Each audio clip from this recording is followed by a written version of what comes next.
Je vais vous annoncer quelque chose ce matin. Non seulement cette église, elle va tenir bon, mais elle aura encore plus de membres qu'elle en a eu dans le passé. Alléluia. Gloire à Dieu pour ça. Gloire à Dieu pour ça. Le Seigneur m'a parlé pendant les 2 semaines de vacances. J'étais en prière. Il n'y a que les pasteurs qui font ça. Pendant qu'ils sont en vacances, ils prient. Ils sont dans le repos, ils prient. Et quand ils prennent congé, ils prient encore pour les autres. Et je vais passer par les groupes, tous les secteurs.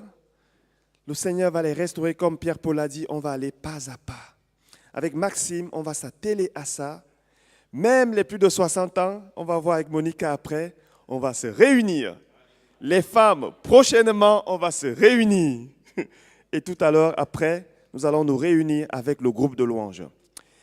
Dieu a donné une direction, il va accomplir, à lui soit la gloire. Amen. Mais nous devons continuer à espérer en Dieu. Nous devons continuer à louer le Seigneur. Parce que chaque fois que nous le louons et que nous l'adorons, même par un sacrifice de louange, nous sommes en train non seulement de lui dire que nous reconnaissons que tu es Dieu, mais c'est aussi un message que nous envoyons à Satan pour lui dire tu as échoué. Je bénirai l'Éternel en tout temps, sa louange sera toujours dans ma bouche, dira David dans un moment d'épreuve où il a failli être tué par Achis, le roi des Philistins, lui qui avait reçu l'onction. Je bénirai l'Éternel en tout temps. Amen. Voilà, je vais appeler Éric Famater qui va nous apporter la prédication ce matin. Éric Famater est l'un des responsables de la mission chrétienne pour les pays de l'Est. Il a tellement de casquettes, il a fait tellement de choses, on l'a vu tellement de fois ici, que j'ai peur de ne pas bien le présenter. Je vais lui passer le micro et c'est lui-même qui va se présenter. Mais nous sommes contents d'être avec toi ce matin. Éric, tu es l'un des fidèles et l'Église ici, peut-être qu'il le dira, a à cœur de continuer à soutenir cette mission qui œuvre pour le monde. Mais on va prier d'abord pour lui, te remettre au Seigneur. C'est ce que nous faisons ici avec les prédicateurs.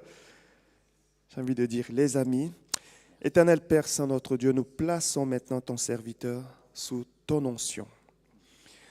Nous prions, Père Saint, que tu lui donnes toute la liberté, l'inspiration, la fluidité d'annoncer ta parole avec le caractère qui convient. Nous savons, Seigneur, que tu as mis dans son cœur quelque chose, une parole, un dépôt pour l'Église.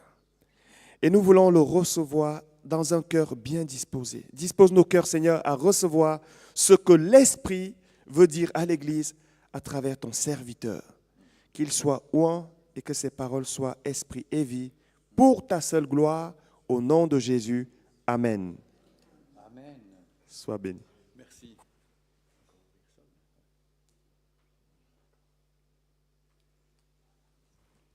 Merci. J'aimerais vous saluer tous et toutes très cordialement au nom de la mission chrétienne pour les pays de l'Est. Que votre Église soit bénie, que votre assemblée soit bénie, que vos familles soient bénies, que vos enfants soient bénis.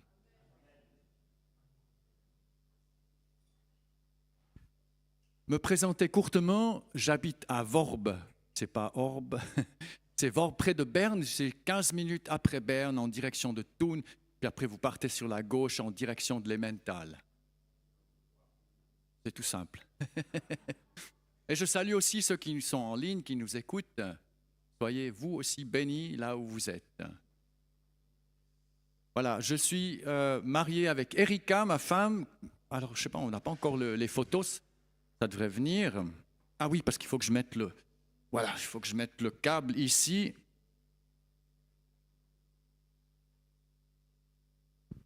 C'est les merveilles de la technique. C'est pas encore ça, mais ça viendra.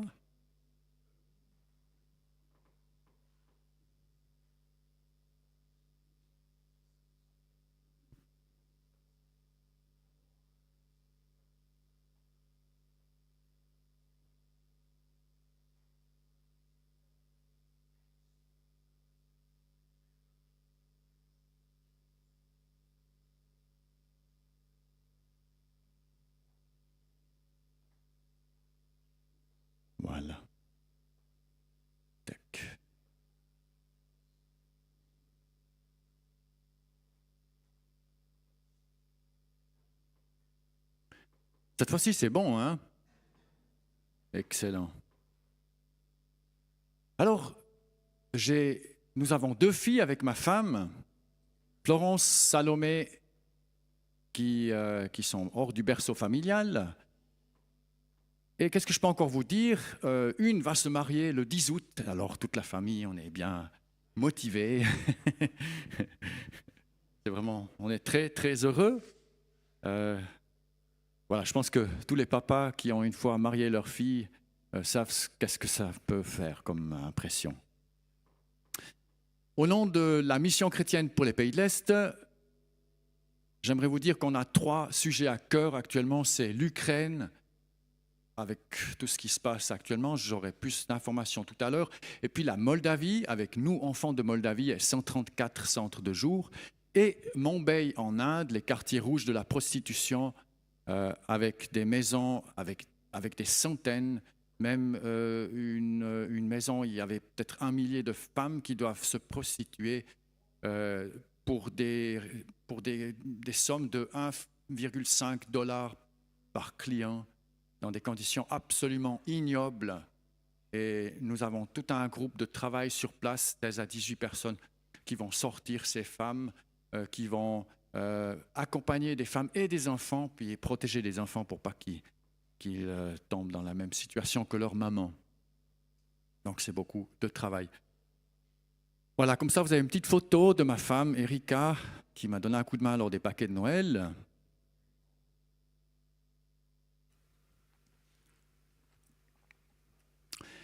Aujourd'hui, j'ai eu à cœur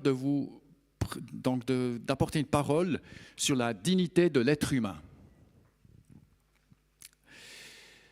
Qu'est-ce que la dignité? Donc, si vous allez chercher sur Internet ou sur différents dictionnaires, vous allez voir dignité, la distinction, la grâce, l'élégance, l'éducation, la majesté, l'honneur, la classe, la valeur, l'harmonie, la politesse, la tenue, etc. Maintenant, nous allons voir ce passage dans le psaume 139, 13 à 16, dans la version Louis II. C'est toi qui as formé mes reins, qui m'as tissé dans le sein de ma mère. Je te loue de ce que je suis une créature merveilleuse, si merveilleuse. Tes œuvres sont admirables et mon âme le reconnaît bien. Mon corps n'était point caché devant toi lorsque j'ai été fait dans un lieu secret, tissé dans les profondeurs de la terre. Quand je n'étais qu'une masse informe, tes yeux me voyaient et sur ton livre étaient tous inscrits les jours qui m'étaient destinés avant qu'aucun d'eux existât. Ça, c'est aussi pour nous. Qui est l'auteur de ce psaume? C'est David. David avait une relation très profonde avec Dieu. Dieu lui a révélé beaucoup de choses sur le présent et sur l'avenir. C'est aussi un des premiers à avoir institué le sacrifice de louange. Et pas seulement les louanges, mais aussi l'adoration.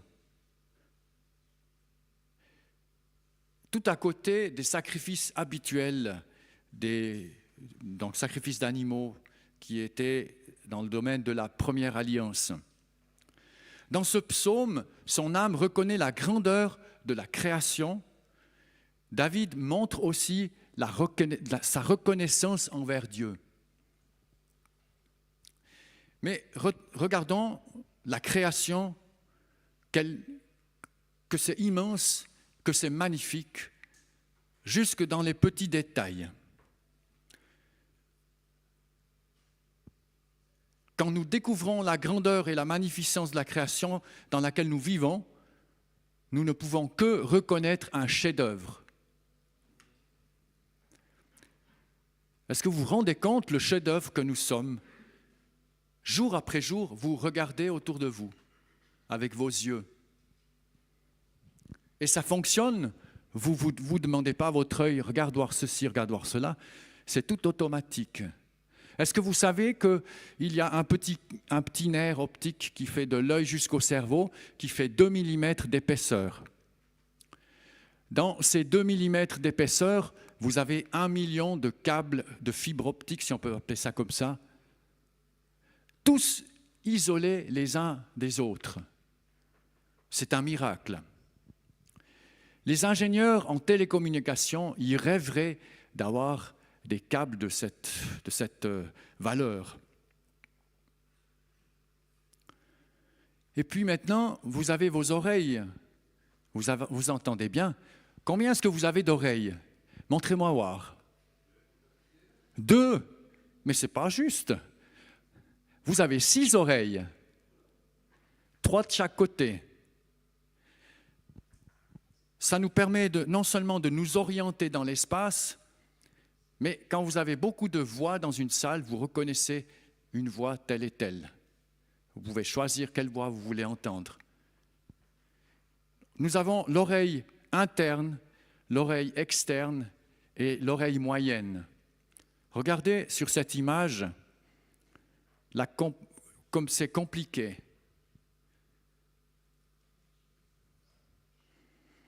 Ceux qui ont des appareils auditifs le savent, que c'est compliqué l'oreille. Maintenant, notre cerveau est constitué de 100 000 milliards de cellules nerveuses, un nombre identique à peu près du nombre d'étoiles contenues dans notre galaxie, la Voie lactée. Si on mettait toutes ces fibres nerveuses les unes à côté des autres, ça ferait une distance encore plus longue que de la Terre à la Lune. La magnificence de la création. Romains, dans chapitre 1, verset 20, il dit « Car depuis la création du monde, les perfections invisibles de Dieu, sa puissance éternelle et sa divinité se voient dans ses œuvres quand on y réfléchit. » Mais il faut y réfléchir. En étudiant un petit peu, en regardant la création et comment essayer d'expliquer la magnificence et la grandeur de la création, quand j'ai préparé cette prédication, j'ai voulu aussi regarder la grandeur. Sur cette image, vous voyez le Soleil qui fait 1 400 000 km de diamètre et la Terre qui est tellement petite, vous ne la voyez pas. Parce que ce qui est le petit point bleu là, ce n'est pas encore la Terre, c'est encore plus petit, vous ne la voyez pas. Si je continue maintenant, vous voyez la nébuleuse de l'œil du chat, c'est 250 000 milliards de kilomètres. Ça fait 178 millions de fois le diamètre du Soleil. Essayez maintenant de percevoir la grandeur de la création de l'univers. Et attention, ce qu'on peut voir de l'univers. La nébuleuse de l'hélice, on appelle ça l'œil de Dieu, 3 années-lumière. On ne peut plus parler en kilomètres, c'est trop petit. On doit prendre maintenant les années-lumière. Qu'est-ce que c'est une année-lumière? C'est la vitesse que la lumière a besoin, c'est 300 000 km à la seconde. Alors, j'ai simplifié un peu. Une année-lumière, vous prenez l'avion à 900 km à l'heure et il vous faudra 1330 années sans escale, sans arrêt, sans arrêt, sans arrêt. Et vous avez fait une année-lumière. Alors, on ne sera pas là, les 1330 années, on ne sera plus sur cette terre naturellement. Mais ça vous donne un peu l'idée, la grandeur de cet univers. L'univers, vous voyez, c'est entre 93 et 150 milliards d'années-lumière. Ils ne sont pas tous d'accord sur la grandeur. En tout cas, ça suffit pour nous dire que ça nous dépasse complètement. Le chef-d'œuvre n'est pas plus grand que son créateur. Et il n'y a personne qui peut dire, quand on voit la grandeur de cette création, que tout ça, ça s'est fait par hasard et après, il n'y a rien.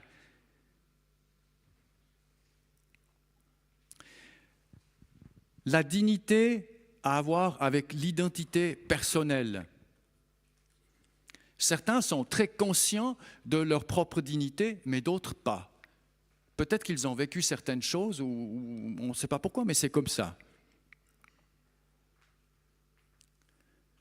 Dans notre nature d'être humain, nous avons aussi un peu trop tendance à nous comparer aux autres. Parfois, nous serons satisfaits, puis parfois, nous serons déçus. En fait, la réponse est toute simple. Soit Dieu est la source de notre identité, soit nous cherchons notre identité dans d'autres sources. Donc, soit Dieu est la source de notre identité, ou soit on va chercher notre identité dans d'autres sources. On peut chercher notre identité dans notre travail, dans notre ministère, dans notre carrière, ou l'appartenance à un groupe, une société, une école.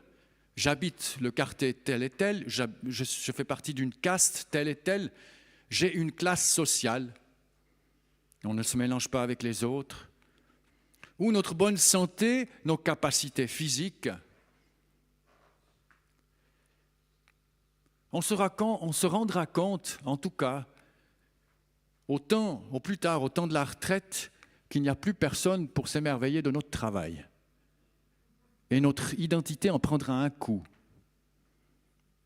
En bref, si nous perdons la santé, si nous perdons notre position, notre groupe d'identité, notre carrière, nous risquons de vivre un temps de crise.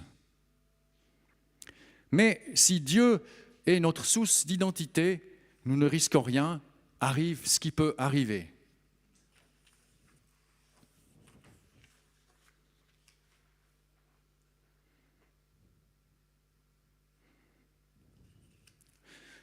Vous voyez ce billet de 100 francs ici?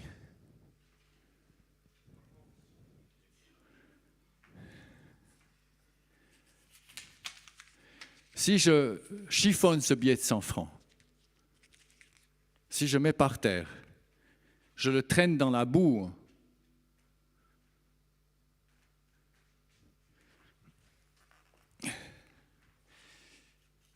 pour finir, il est très sale, il est tout chiffonné. Ce billet de 100 francs, combien il vaut? Il vaut 100 francs. Je le déplie et il vaut encore 100 francs. Est-ce que quelqu'un veut un billet de 100 francs? Qui veut?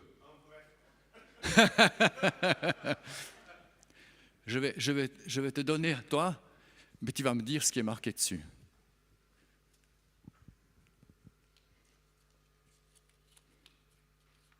Il est toujours chiffonné, puis maintenant il le déplie.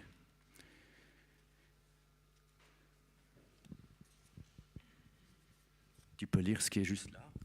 Est-ce que l'argent peut tout acheter? Voilà. Et puis ici, en orange, là. Plan de salut élaboré par le Dieu trinitaire. Voilà. C'est pas mal, hein? Mais je vais te le laisser maintenant quand même. Comme ça, tu as encore quelque chose.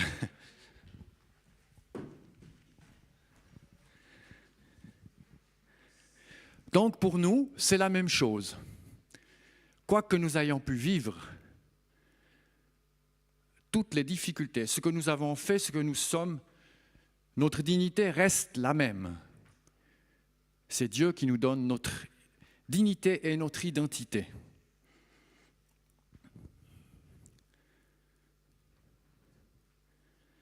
Et puis aussi, il faut savoir que nous avons été créés pour une destinée que l'autre n'a pas. Nous ne pouvons pas nous comparer aux autres. Chacun est unique, a une vocation unique.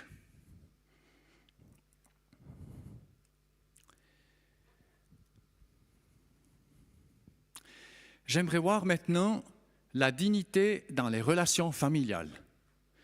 Parce qu'en préparant cette parole, je me suis rendu compte que les relations familiales sont très importantes. L'identité dans les relations familiales, c'est déjà là que les enfants commencent à sentir leur propre dignité, à grandir. Et ils voient comment déjà le père se comporte vis-à-vis de la maman, comment la maman se comporte vis-à-vis du père. Et tout ça, ça reflète une dignité. Certains, on a eu peut-être des enfances pas toujours faciles, des fois même très difficiles. En tout cas, on peut dire que ce que nous avons vécu, ça nous a formés comme adultes.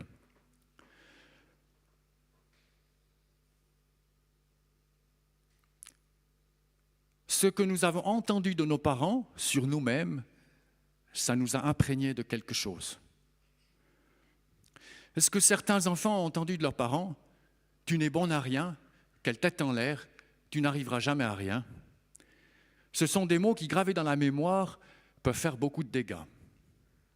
En revanche, nous pouvons donner beaucoup de dignité humaine à nos enfants.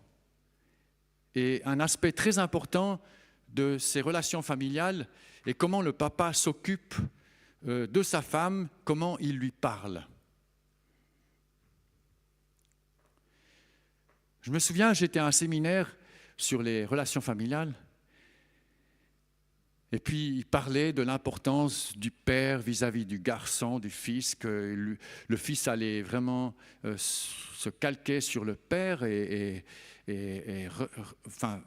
reproduire beaucoup de choses que le père, comment le père vit et ceci et cela.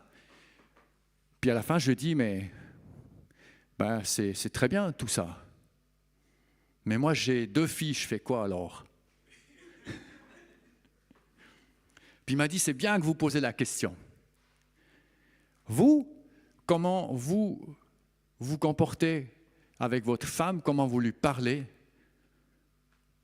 On peut bien sûr avoir une fois un tempérament chaud, et peut-être même les deux, et il peut y avoir des mots qui partent, mais on peut toujours se demander pardon, retrouver l'unité, retrouver l'harmonie.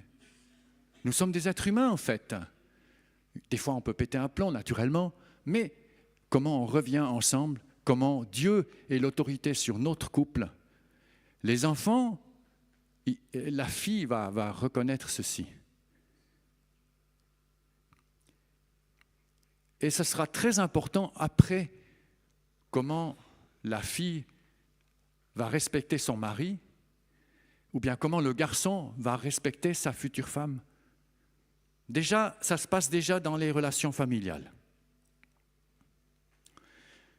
Heureusement, il y a cette parole dans 2 Corinthiens chapitre 5, versets 17 à 18.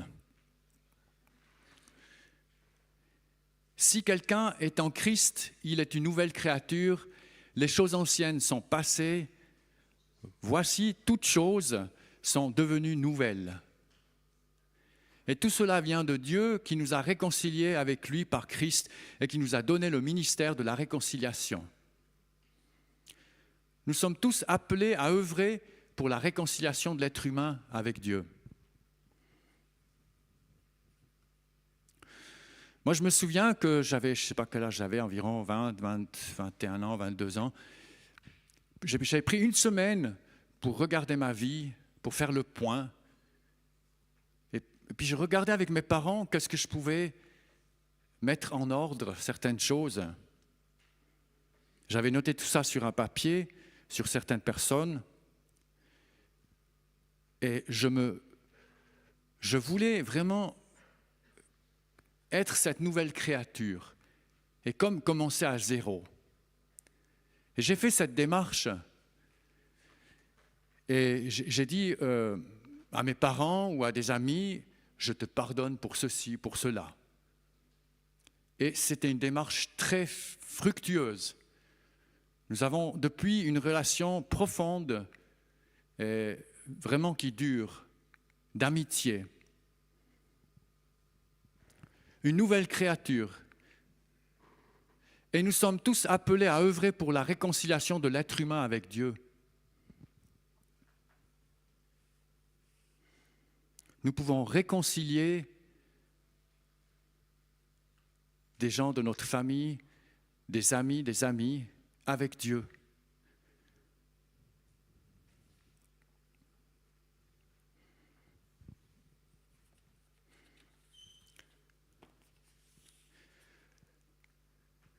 Et ce que je trouve fantastique dans ce verset, c'est que malgré toutes les influences négatives que j'ai pu vivre dans mon enfance ou au cours de ma vie, si je suis en Christ, je suis une nouvelle créature. C'est mon Père Céleste qui me donne une nouvelle identité. Il est la source de mon identité.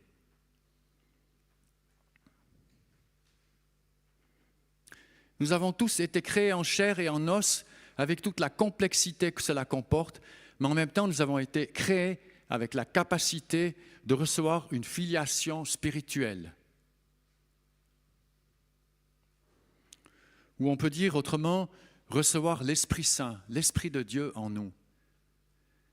C'est quand même fantastique, vous vous rendez compte, le Créateur, la grandeur de ce Créateur, je vous ai montré tout à l'heure, et il est capable de chercher une relation avec nous. Il nous a créés à son image.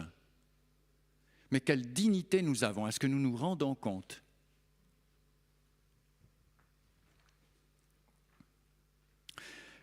À travers mes voyages, j'ai pu observer certaines choses importantes par rapport à la réconciliation. Ceux qui ont reçu,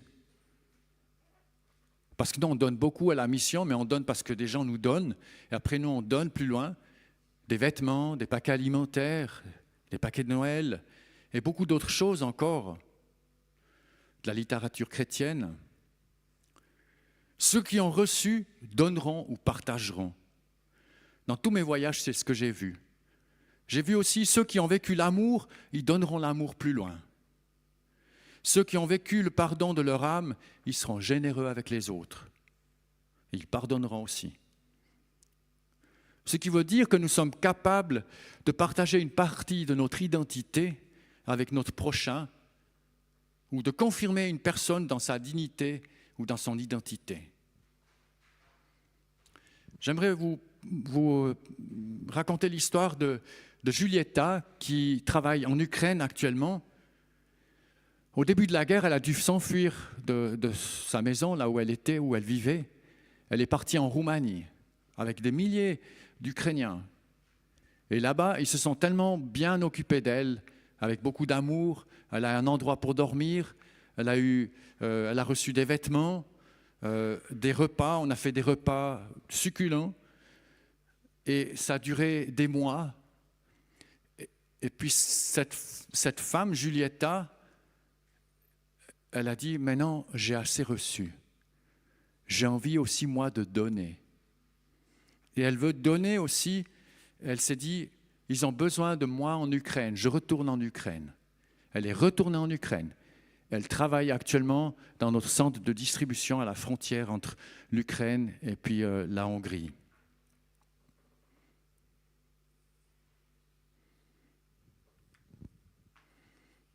Ce qu'elle a reçu, elle a envie de donner aux autres maintenant.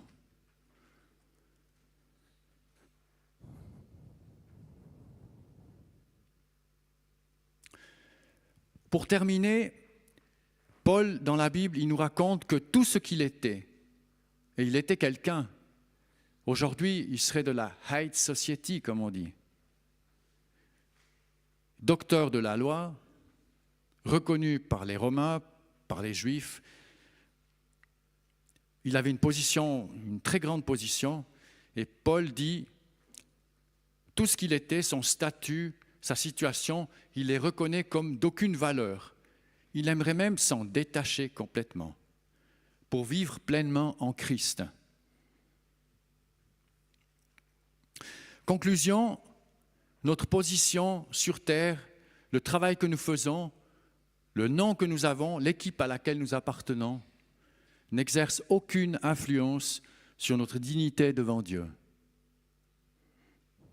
Puis deuxièmement, une question, est-ce que je suis vraiment conscient de ma dignité?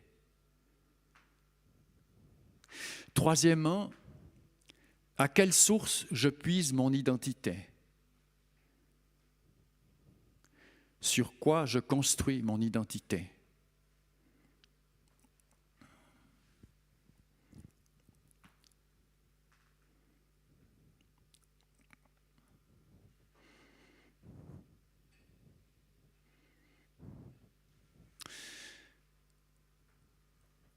Père céleste, nous sommes devant toi. Nous voulons nous laisser éclairer par ta parole, être conscients de cette dignité que tu nous donnes. Fils de Dieu, fille de Dieu. Et peut-être pas tout le monde peut dire aujourd'hui, je suis fils de Dieu, fille de Dieu. Peut-être qu'il te manque de faire encore un pas en avant. Peut-être que tu es là en visite et tu aurais envie de faire un pas en avant et dire oui, maintenant je veux mettre mon identité en Jésus-Christ et pas en d'autres choses. Peut-être que tu es chrétien déjà depuis longtemps, tu es en chemin, mais tu as envie de renforcer cette dignité.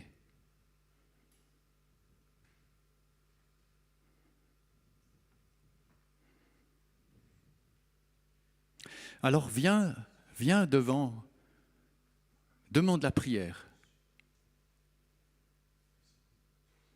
Et on va prier pour toi. Et je propose que le groupe de louanges vienne juste jouer un morceau. Et puis s'il n'y a personne qui vient, il n'y a personne qui vient, mais j'aimerais laisser cette possibilité.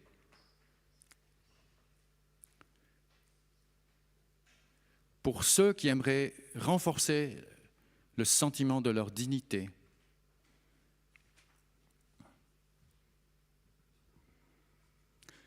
Pour ceux qui aimeraient faire un pas en avant pour mettre sa dignité devant Dieu. Pour ceux qui aimeraient donner leur vie à Jésus-Christ aujourd'hui. Amen.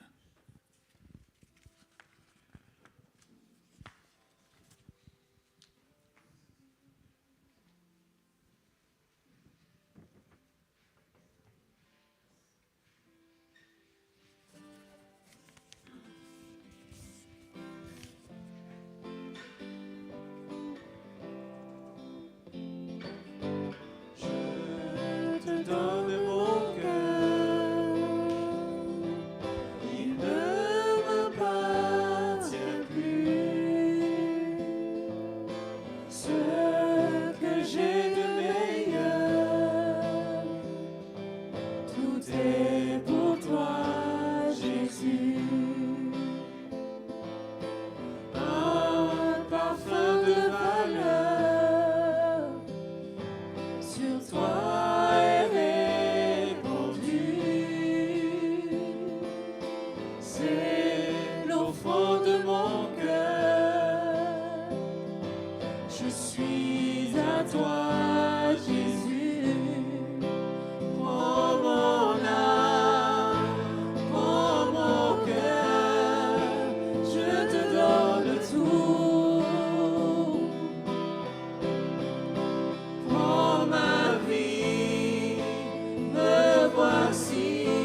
Voilà, nous allons passer maintenant aux annonces. Mercredi, donc, nous avons notre rencontre de prière mercredi à 20h ici à l'EME. Les sujets ont déjà été, une partie des sujets a déjà été annoncée. Il y aura d'autres sujets. Si vous avez à cœur de prier pour ces sujets-là, j'ai vu qu'il y avait un enthousiasme ce matin. Venez mercredi, nous allons prier. Si vous dites juste Amen, c'est déjà bien. Amen, c'est déjà bien. Venez mercredi, nous allons prier. Nous continuons avec le programme. Les cours à l'EME, donc chaque samedi, nous avons des cours bibliques, un partage biblique. Nous allons continuer à étudier la parole parce que c'est important. Dieu soutient toutes choses par sa parole. Il faut qu'on la connaisse, il faut qu'on la médite. Il faut qu'on essaye aussi de l'interpréter au regard et sous l'inspiration du Saint-Esprit. C'est la raison pour laquelle on a ces cours, ces partages où on échange. Des gens qui ont déjà compris certaines choses apportent leurs suggestions, leur façon de voir, de comprendre, et ça enrichit le corps, ça enrichit l'Église que nous sommes. Soyons fidèles à ces cours. Nous continuons. Journée pique-nique et détente, 22 juin. Il y a une équipe, Marie-Claire et Michel, qui s'excusent de ne pas être là ce matin, mais qui sont très actifs. Ils regroupent déjà leurs équipes pour cette journée, pour autant qu'il fasse beau, bien sûr. Nous serons au Parc des Évaux. Il y aura des jeux, de l'animation, des grillades, du sport et toutes sortes d'activités que Dieu va mettre dans le cœur de ceux qui organisent. Soyons à cette rencontre. Je pense que c'est un bon moment aussi pour l'Église de pratiquer la communion fraternelle. Du reste, on a pensé que tous les derniers dimanches du mois, nous aurons un repas canadien. C'est-à-dire on se regroupe là, on mange. Et si vous n'avez pas assez, ne vous inquiétez pas, je pense qu'il y aura toujours assez pour les autres. Amen. Yes, nous continuons. Rencontre avec tous ceux qui servent, donc le dimanche d'après, ici, tous ceux qui servent au sein de l'EME, nous vous donnons rendez-vous le 29 juin dès 9h30, de 9h30 à midi. C'est très important pour tous ceux qui servent d'être là, peu importe le secteur. Si vous êtes à la vérification des comptes, c'est aussi pour vous. Nous vous invitons. Venez, il y a quelque chose d'important que je vais vous annoncer. Du reste, je vais faire tous les groupes comme j'ai dit déjà avant. Donc, notons déjà ce rendez-vous. Nous continuons. Nous allons passer maintenant aux offrandes que chacun donne comme il a résolu dans son cœur.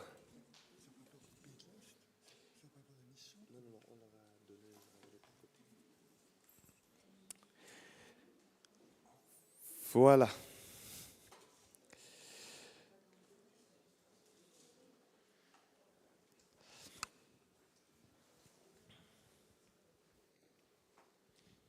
Vous faites un travail magnifique.